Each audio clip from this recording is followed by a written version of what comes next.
So I kind of looked on YouTube trying to figure out what's wrong with this Scag Vride. One of the guys said go ahead and test the starter. This is the actual solenoid. The solenoid kicks in, gives power to the starter, and cranks the motor over. So here's, I took out the battery rack that sits on here like so. So the bolts that hold it down.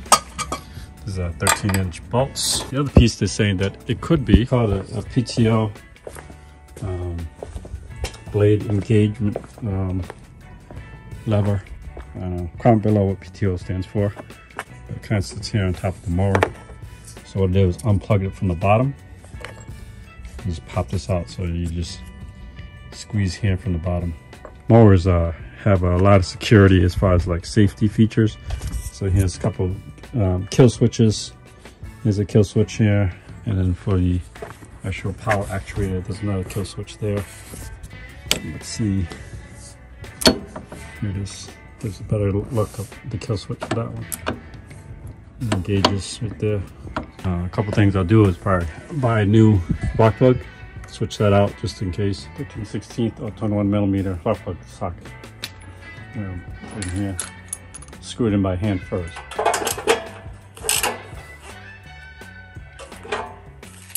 Battery is kind of weak, but I did connect it to my truck. So as I was taking the solenoid off, I started unbolting this one, taking these, and just unplugging these, and then the bottom pretty much stays intact.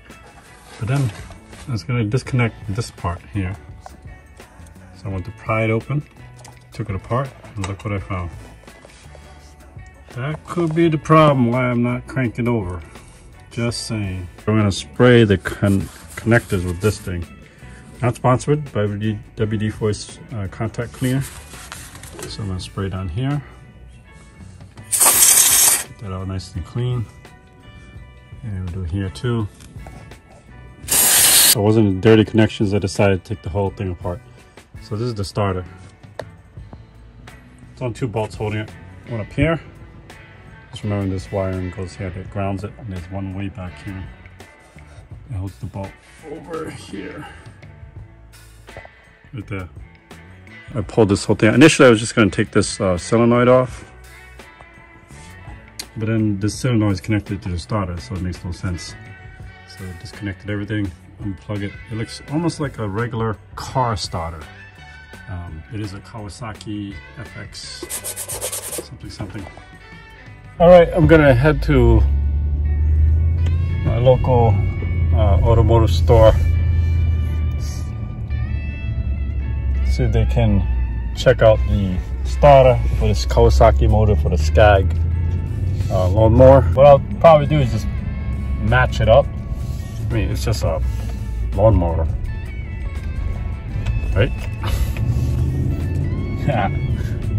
Don't do what I do. Just do as one of those. I don't know. I can't figure it out. All right, well, let's head over there and see what these guys can do for me as far as like help me out figure out if this starter can be placed in a Scag stand-up mower.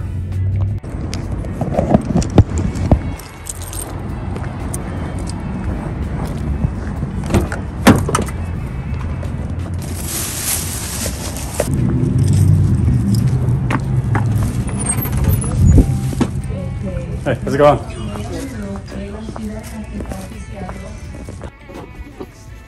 All right, they didn't have the starter, nor they do have a capability to check the starter.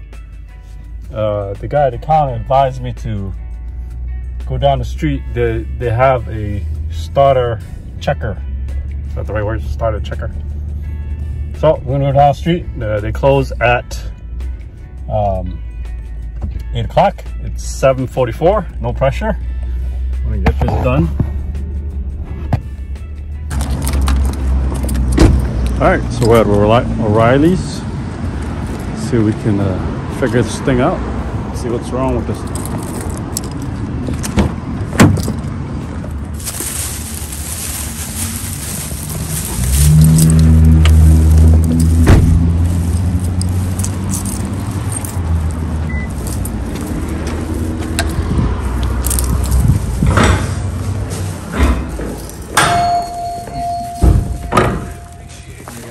How's it going, Chris? I stood there and watched them bench test it. What they do is they put into this little protector hub.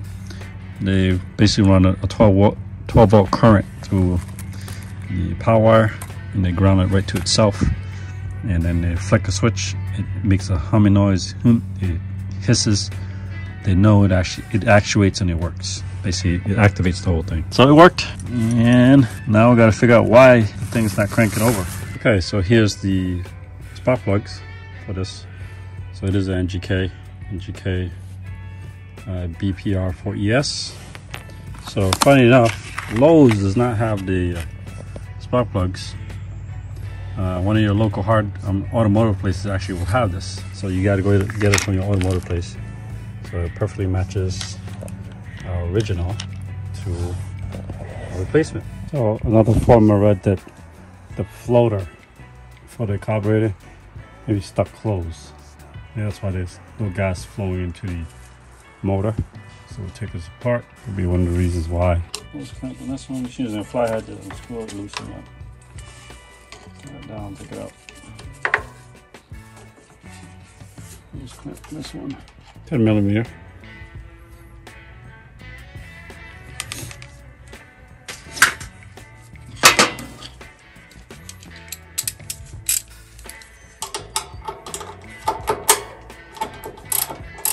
Where the fuel line would come in.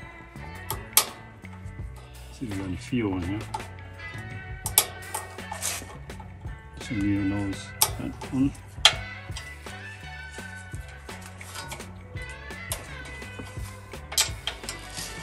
Little clip here. Just got to unclip right here, and then it comes off the side of this. There.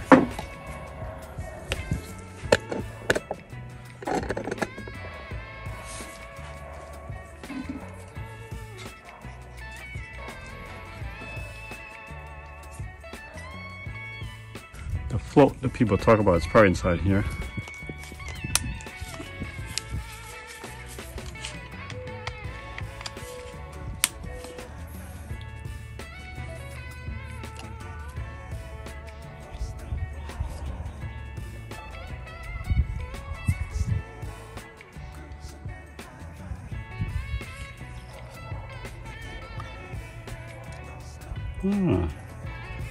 Here's the float. So it's almost like a toilet float.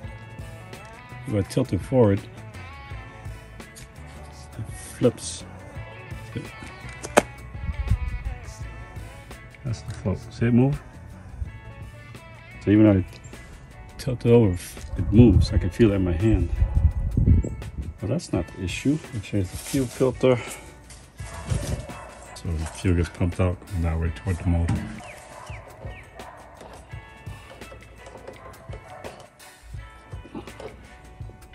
All right, after much research, I checked this to make sure that's not clogged. And this is a evap canister. It doesn't actually go down to the tank. So it creates a siphon. This actually is the fuel line. So we talked about how there is no fuel in that line. So I didn't know, because I'm used to working on cars, if you watch this channel long enough, that carburetor fed fuel is vacuum fueled. So here's the fuel pump, and it creates a vacuum seal from the motor. The motor sucks it in from here, kind of sucks it in from the line, comes in, goes into your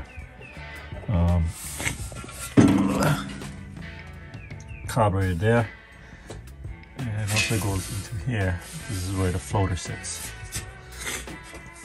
So I'll run to my local hardware store and look for something similar to this and just replace it. All right, here it is. This is the replacement from Amazon. $11. I'll flash it across the screen.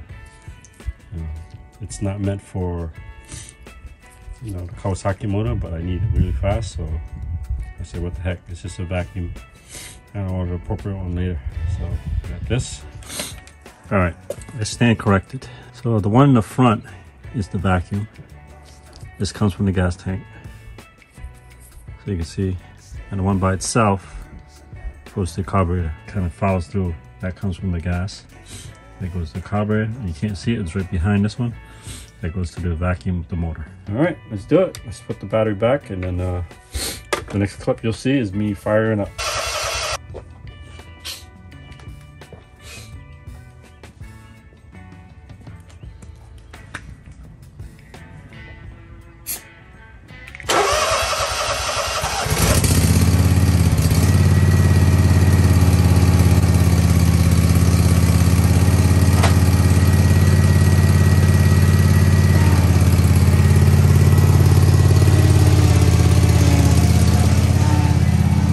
Okay, there you have it.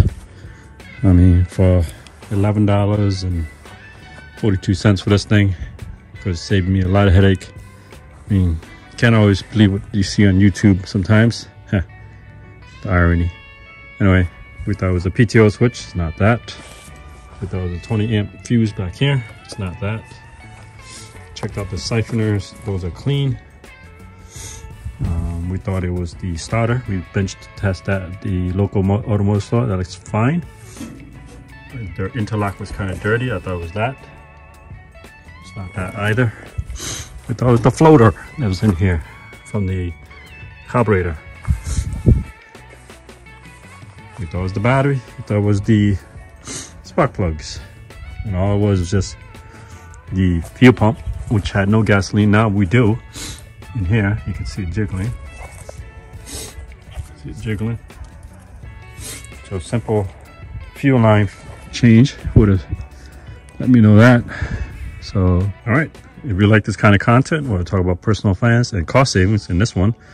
So this is a cost saver. I don't know how much it would cost to have like a local Scag dealer look at this.